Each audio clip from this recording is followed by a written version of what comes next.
queridos ouvintes! Olha a gente aqui de volta em mais um episódio de Caçador de Mim. Eu, Luciene Soares, e o querido André Toledo, trazendo histórias inspiradoras para vocês. Fala aí, André, tudo jóia? Tudo bem, Lu? Tudo bem, ouvinte? É muito bom, né? Falar de coisas inspiradoras. Sabemos que não só no mundo, mas às vezes, né, na vida da gente ali, passamos por alguma fase, alguma dificuldade, algum tropeço. E essas biografias, Lu, que a gente faz questão de gravar semanalmente, ouvinte, toda semana tem episódio novo, elas podem servir para isso, para dar aquele up, aquele ânimo, né? Aquela motivação. É uma pílula de coragem, de boa saúde mental para a gente fazer todos esses enfrentamentos.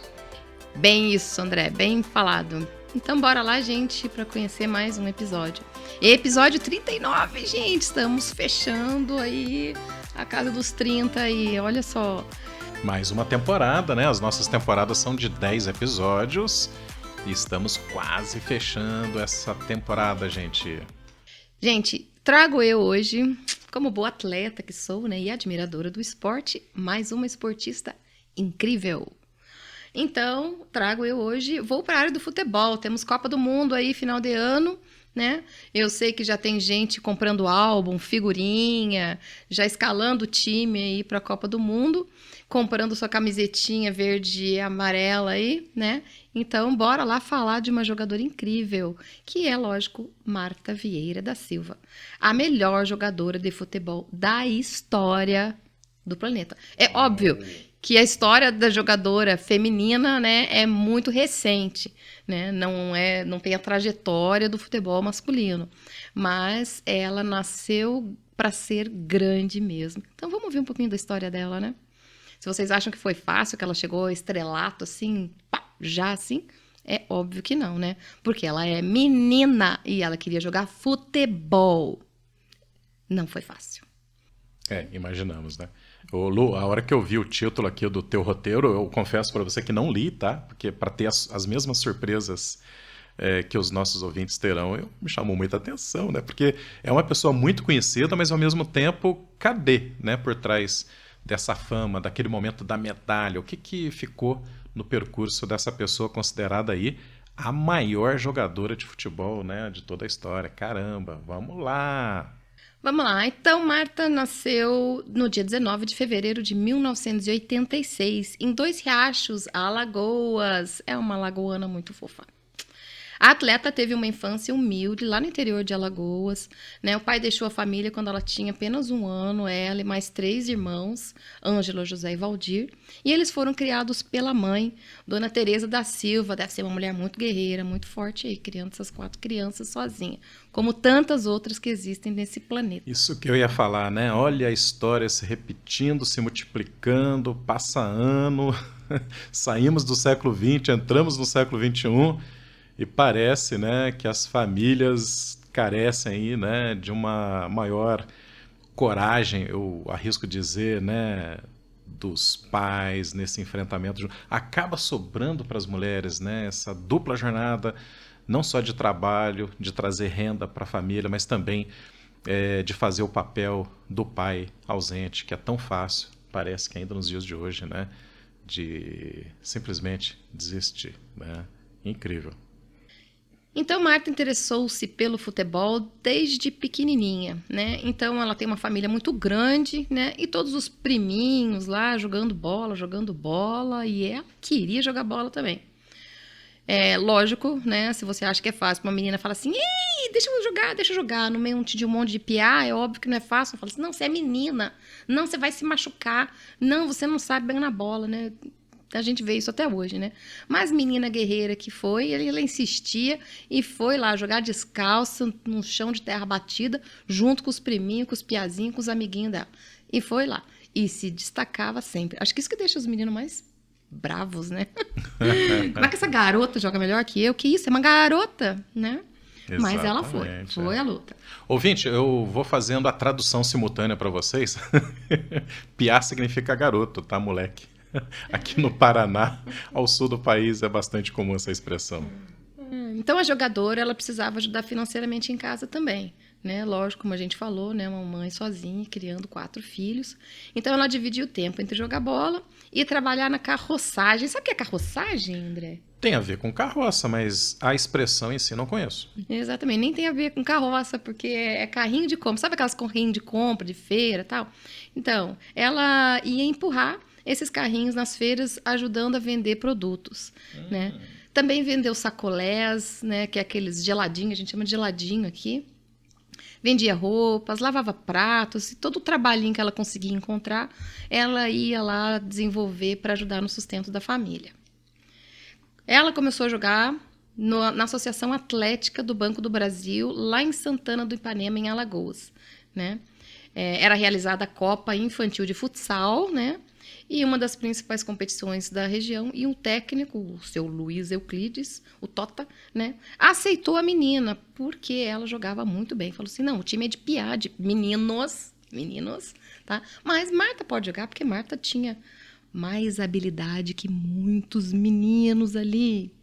Então, ela foi e ela se sobressaía mesmo os meninos. Dá para considerar que nessa época, Lu, o talento era, podemos dizer assim, nato? Veio com ela, assim? Nato. Ela não tinha passado por nenhum treinamento ainda? Não. Era molecona lá jogando bola com os piá e se apaixonou, né, pelo esporte. Então, lógico que a situação complica um pouco, porque alguns meninos reclamavam, daí queriam pegar a garota lá, né? Então, eles iam... É que eu fiz, gente, quem tá no podcast, eu fiz um barulho aqui com a mão de bater mesmo, né? Porque esse pegar é tipo assim... pegar de bater mesmo, de bater. machucar a menina, tá? Machucar porque ela era menina e tava jogando. Então, eles queriam dar uma rasteira. Se no jogo de futebol, só com meninos, já tem uns que meu filho joga futebol e meu filho, modéstia à parte, joga bem pra caramba, né? Volta e meia tinha sempre um cara tentando pegar e derrubar ele, passar uma rasteira. E alguns vinham forte para machucar, ele chegou a quebrar o pé, né? Em competição de futebol. Então, alguns vêm muito forte mesmo. Imagina uma menina, né? Então, eles não iam aceitar que a menina desse um drible neles, que a menina pegasse a bola deles, roubasse a bola. Então, eles iam para cima mesmo, às vezes meio violento. Então, com isso, daí, infelizmente, ela teve que sair, né, desse lugar de treinamento aí, né? Então, eles proibiram, né, afastaram ela dos jogos e a competição passou a ser chamada de Copa ABB de futsal masculina, né, impedindo a participação das meninas. Lamentável, ao invés de abrir um time para as meninas, não, excluíram totalmente as meninas dali. Então, apesar dela não poder mais jogar ali, o técnico Tota, lógico, vendo toda o talento da menina, indicou ela para fazer alguns testes lá no Rio de Janeiro. Então, como é que ela conseguiu ir para o Rio de Janeiro fazer esses testes? Juntando o dinheirinho que ela tirava lá na carroçagem, ajudando as pessoas. Então, gente, com 14 anos, essa garota pegou um ônibus sozinha, lá de Alagoas até o Rio de Janeiro. Corajosa, né? Muito corajosa. E, é óbvio, ela foi aprovada em seu primeiro treino no Vasco. Aliás, eu já citei Vasco da Gama aqui, porque Vasco da Gama, ele é um exemplo de clube, porque foi o primeiro a aceitar atletas de diversidade, né? Então, é um clube que adere muito a essa igualdade de gêneros, de raça. Então, eu vou parabenizar o Vasco da Gama. Eu sou vascaína, família toda lá em casa é vascaína. Meu avô era vascaíno fervoroso, né? Então, vou até elogiar esse clube aí. E Bacana. foi o primeiro a descobrir talento de Marta, olha só. Então, ela começou a jogar lá. Ficou por 3 anos lá no Vasco, daí foi emprestada para um clube de Minas Gerais, o Santa Cruz. Ficou por pouco tempo, até que negociaram com o clube da Europa. Por que negociaram com o clube da Europa? Porque esta menina, né, se destacou já por volta dos 16 anos na seleção brasileira, né, de meninas. Lógico que naquela época a seleção era... Mas a gente não Não tá era falando... profissional como é hoje. Mas a gente não tá falando de um tempo muito lá atrás, não, Não, não mesmo, anos gente. Era 2000 2003. já. 2003. Olha aí. Uhum. Então ela foi convocada e participava do Sub-19 e ela depois foi convocada para a seleção principal também. Então com 16 anos ela estava no Sub-19 e na seleção principal da seleção brasileira, gente, representando o nosso país por aí afora. Fantástico, né? São coisas que a gente tem que admitir, fugindo até um pouquinho assim da lógica, né, científica, que tenta encontrar fatores que constroem talento. Se a coisa já não tivesse vindo embarcada, digamos assim, ou seja, nata dela, essa ascensão meteórica, né, a partir do seu talento pelo futebol, não teria levado ele tão pouco tempo assim. Por exemplo, a seleção brasileira. Tudo bem, é futebol feminino, Lu, mas futebol é futebol pro brasileiro, tá? Não, sim, país do futebol. A torcida não quer saber. Camisa da seleção é realmente a cobrança. É aí que eu queria chegar, tá, Lu? A cobrança do torcedor brasileiro é muito grande, indistintamente. A se são expectativa é muito grande, homens ou né? mulheres, né? Então, Marta, em 2003, então, participou do Campeonato Sul-Americano. Em 2004, foi medalha de prata nos Jogos Olímpicos lá em Atenas. Então, lógico, o mundo olhando essa fantástica jogadora brasileira ficou de olhão nela, né? E quem contratou ela foi um time da Suécia. Então, a rainha do futebol começou a se destacar pelo mundo e chegou num time chamado Umeå, tá? Lá na Suécia, e ela ficou lá por 5 temporadas, de 2004 até 2009, conseguindo seu primeiro prêmio de melhor jogadora de futebol do mundo em 2006, dado pela FIFA. Olha aí, então primeiro grande reconhecimento mundial, global, já foi em 2006. Poxa vida. Depois disso, gente, a trajetória é só, né, vitórias, é só sucesso, né? Foi para Los Angeles, nos Estados Unidos, jogar lá, contratada, pertenceu ao clube até 2010, foi artilheira da Liga Nacional dos Estados Unidos. Estados Unidos é outro país que incentiva muito o futebol feminino, né? Lá é muito, muito mais destaque para o futebol feminino do que o masculino. O futebol masculino lá é bem apagadinho. Eu lembro que quando eu e a Ana Carolina viajamos para Nova York, o Felipe falou assim, traz uma camiseta da seleção lá dos Estados Unidos de futebol, né? Felipe, vidrado em futebol. Aí fomos numa loja e falamos assim, escuta, não tem a camiseta do time norte-americano de futebol, né? De soccer, né? Que eles chamam lá. Nosso vendedor olhou pra gente com uma cara de bravo e falou assim, pra quê? Nós não fomos nem classificados para a Copa? Para que vai ter camiseta de futebol masculino aqui? Não. Leva uma de basquete, né? Que nós somos bons. O vendedor ficou bravo, não quis nem falar, né? Então, enfim, né? Mas lá o futebol feminino é muito destaque mesmo. E além do que, num país onde se leva muito, muito a sério o esporte, né? Altos investimentos privados, inclusive, para times das mais diversas, né, representações do esporte. Então Lá a descoberta de talentos, o incentivo ao esporte começa nas escolas, né? Então lá a oportunização nas escolas é essencial, é fantástico, é maravilhoso.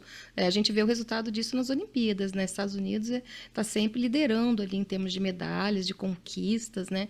É um exemplo a ser seguido nessa área de investimento, né? No esporte. É sensacional mesmo. Durante esse tempo, teve um período que foi emprestada aqui para o Santos, né, por 3 meses, onde ela foi campeã da Copa Libertadores e da Copa do Brasil Feminina, em 2009, né, e de vez em quando ela vinha aqui jogar pelo Santos. Depois ela foi para o Gold Pride, também nos Estados Unidos, né, jogou lá, foi escolhida como artilheira da Liga Nacional de novo, levando a equipe dela ao título. Depois jogou em Western New Flash, também nos Estados Unidos. Você vê que como era difícil fazer a carreira dela aqui no Brasil, né? A carreira dela foi construída toda fora do Brasil, porque o investimento aqui realmente era triste, né? Mulheres com talento desse, já mostrando na seleção feminina como elas tinham chance de ganhar, né? Como elas tinham dedicação e vontade de superar preconceito, de superar tudo isso, mas mesmo assim o futebol feminino não era considerado profissional aqui no Brasil. Então ela teve que ir para fora para ser reconhecida e para se destacar, né, nessa carreira. Ô Lu, nesse momento, não sei se você vai estar do meu lado, quer dizer, do meu lado literalmente você está, mas concordando aqui, eu reforço que é uma opinião minha própria, não sei se a Lu me segue ou se ela tem alguma coisa a complementar ou discordar, mas o puxão de orelha é merecido, não só para as políticas públicas do esporte no Brasil, naquela época e ainda hoje, e outro bom puxão de orelha a iniciativa privada, as empresas, as marcas que demoraram muito, muito. Os patrocinadores. E aí a gente chega aos patrocinadores, exatamente aí que eu queria chegar, a reconhecer, né, o futebol feminino como o veículo da boa realização de construção de marca, que hoje se comprova certo, né, mas que foi só o atraso, né, nesse reconhecimento. E esse atraso, Lu, eu não consigo entender outro motivo que não o preconceito de gênero, né? Ou seja, diminuir a condição da mulher, né, no futebol, a percepção, né, dessa diminuição do papel dela no futebol, do papel da seleção, do papel dos times. E agora a gente sabe que não existe torcida, inclusive não só as mulheres, os torcedores, homens, né, a grande projeção que tem o futebol feminino internacionalmente falando, e as marcas demoraram a reconhecer isso. Então tá aqui o meu puxão de orelha do ponto de vista de um profissional, né, que lida aí também com a área de marketing, entendendo que houve esse desmerecimento que só se justifica pelo preconceito de gênero. Então a gente vai falar isso mais lá no final, mas infelizmente persiste até hoje, né? Ainda não foi uma coisa superada. Depois desse tempo ela voltou para a Suécia, né, em outro time, né, o Tyresö, não sei exatamente como pronuncia isso. Foi campeã nacional e vice-campeã europeia em 2013, 2014. Mudou de time para um Rosengard lá na Suécia, tá? Até 2014, né? Foi bicampeã da liga lá da Suécia e foi jogar depois nos Estados Unidos, no Orlando Pride, né? O clube contratou ela em 2017 e ela é jogadora deste clube até hoje, né? Olha que bacana, a gente está aqui biografando uma pessoa que ainda está nativa, né? Tá, que legal, nossa, que homenagem ainda feita. Exatamente. Muito ovacionada aí, gente, realmente. Maior orgulho dessa brasileira aí. Com a equipe nacional, como a gente falou, Marta foi campeã nos Jogos Pan-Americanos em 2003 e 2007. Nos Jogos Olímpicos de 2004 e 2008 foi vice-campeã, né? Então foi assim, triste de ver quando não ganharam o título, né? A gente estava muito na torcida, assistir a todos esses jogos, as finais com a Marta aí. E Marta é a primeira atleta entre homens e mulheres, gente, entre homens e mulheres a marcar gols em 5 edições diferentes da Copa do Mundo. A primeira Copa dela foi aos 17 anos, né? Exatamente como Pelé, né? Comparando com o masculino. E em 2003 ela fez mais gols, depois esteve presente em 2007, 2011, 2015 e 2019. Então ela superou a marca de qualquer homem, qualquer atleta no futebol. Foi eleita pela FIFA a melhor jogadora de futebol feminino, ultrapassando todos os craques de futebol masculinos e femininos, tá? Que detém 5 troféus, ela detém 6 troféus. Olha tá? só. 2006, 2007, 2008, 2009, 2010 e 2018. Fantástico. O que eleva ela, a Marta, não só, né, a categoria de uma jogadora de futebol feminino, como a própria ícone, né, dessa modalidade de esporte. E eu fico imaginando aquilo, o quanto que ela não deve inspirar, né? E são coisas incríveis que essa mulher fez. Marta ainda deixou sua marca na calçada da fama do estádio do Maracanã, né? O principal do país, a única mulher com a marca dos pés no local, que carrega grandes jogadores como Pelé, Garrincha, né? A homenagem só veio depois que ela recebeu o 6º prêmio de melhor jogadora do mundo, né? O que, aliás, né, deixo aqui meu protesto também, por que demoraram tanto para chamar essa incrível jogadora a colocar o pezinho lá na calçada da fama, né? Ela já devia estar lá há muito tempo, né?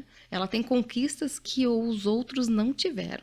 Então, demoraram demais para incluir uma mulher lá, tá? Mas, enfim, antes tarde do que nunca, né? E o molde fica em um espaço denominado Rainha Marta. Olha, Uau, que sensacional. bacana.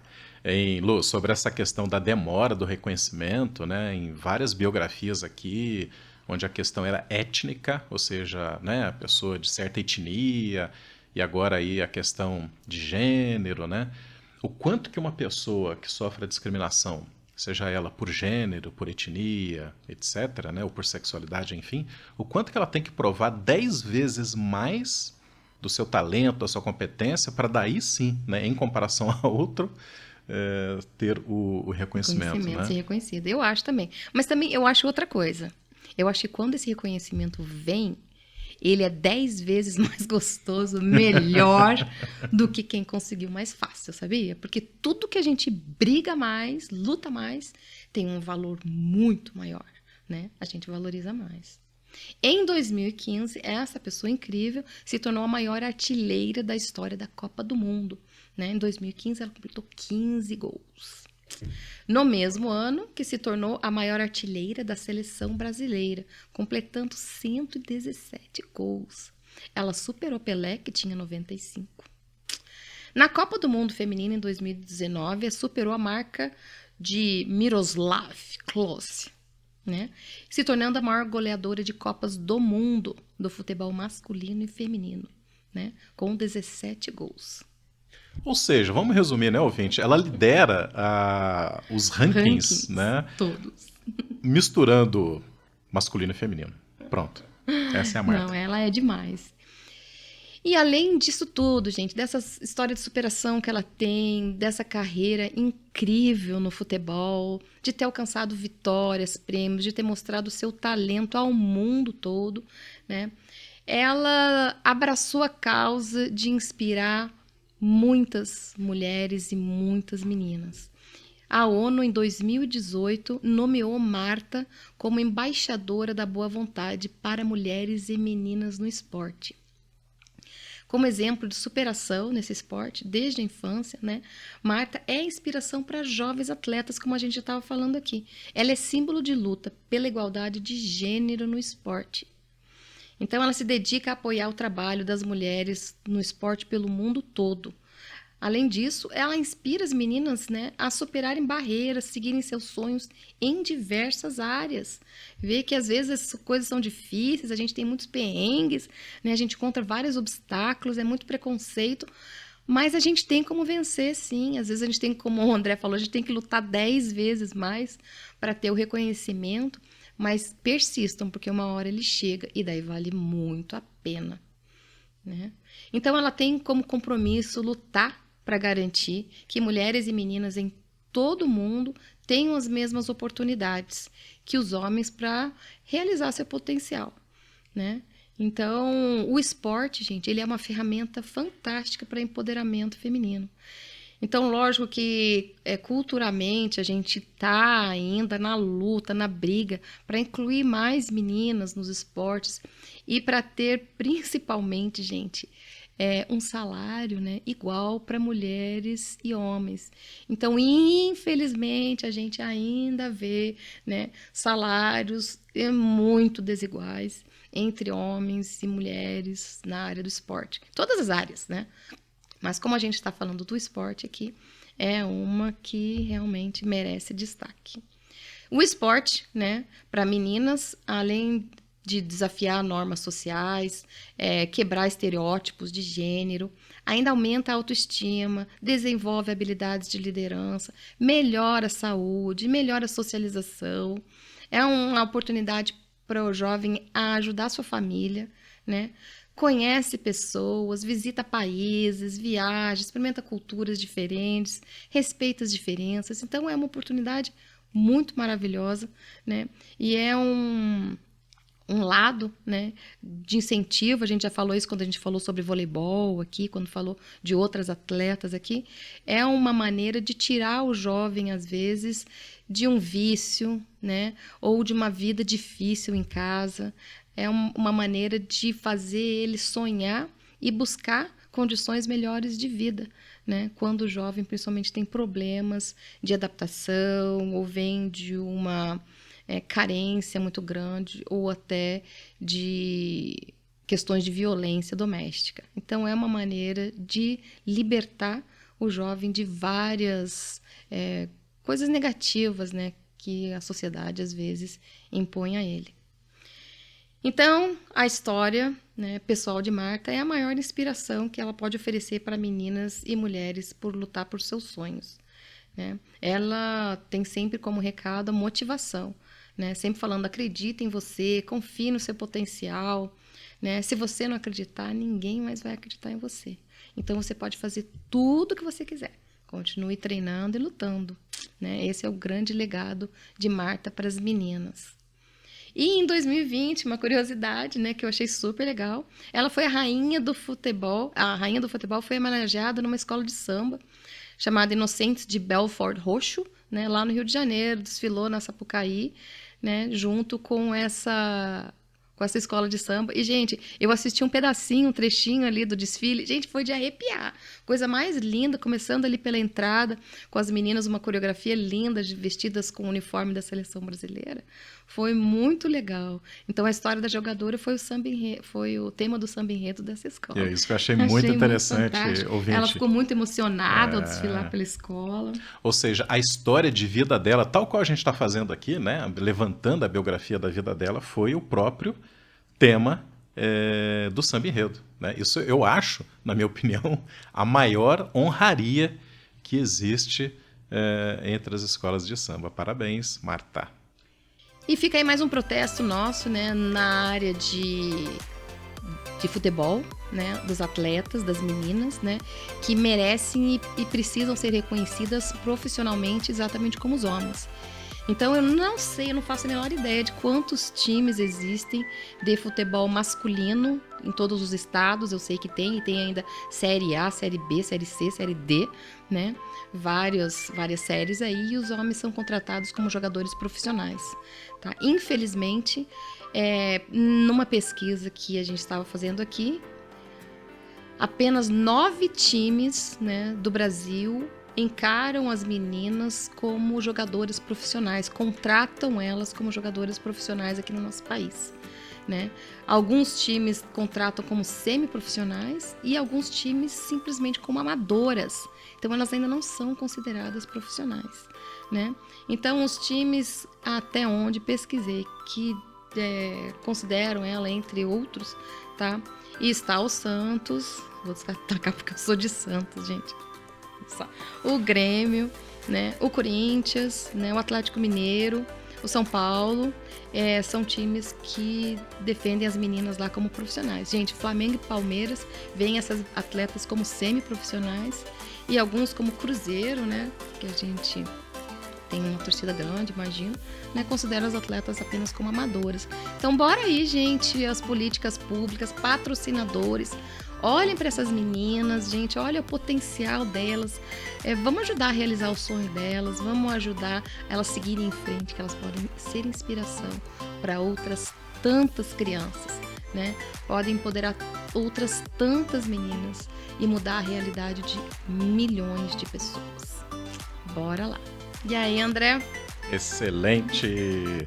Eu não tenho o que dizer, né? Porque o teu recado final era o meu recado. Abram o olho aí, patrocinadores. Pode ser que seja só uma questão de viés, de preconceito, para vocês não reconhecerem o enorme potencial que tem o futebol feminino, né? Excelente esse episódio. Conhecemos muito de alguém que era só mito e hoje é em carne e osso, está aqui nesse episódio, nos inspirando bastante. Espero que vocês tenham gostado, deixem suas sugestões, sigam o nosso canal e até o próximo episódio inspirador. Beijos!